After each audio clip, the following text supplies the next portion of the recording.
Welcome to the follow-up.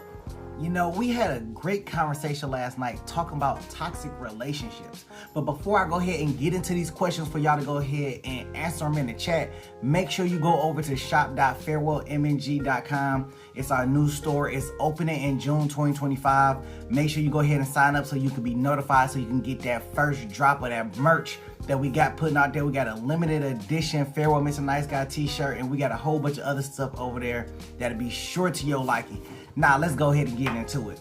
Now, these are the questions that I asked. The conversation was so good that we couldn't even get into all of the questions. So I'm going to drop all the questions to you, and I want you to answer these questions in the chat.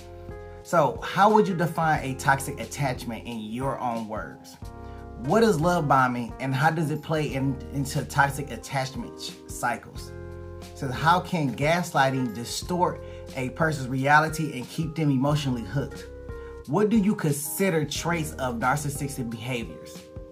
Why do some people confuse emotional intensity or chaos with love?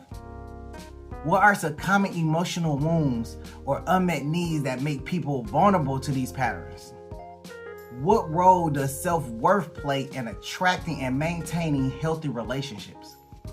How can someone start setting boundaries after years of people-pleasing or tolerating emotional abuse?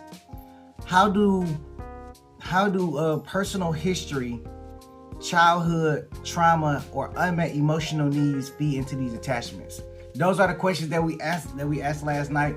We had a great group of guests. They answered they answered majority of the questions, and they answered them with such flair that it's worth checking out. But if you can't check out the full segment, we broke it down to separate segments so you can just look at each question as they responded. If not, go ahead and drop your response into the chat with these questions. I'll catch you on the next go around. Peace.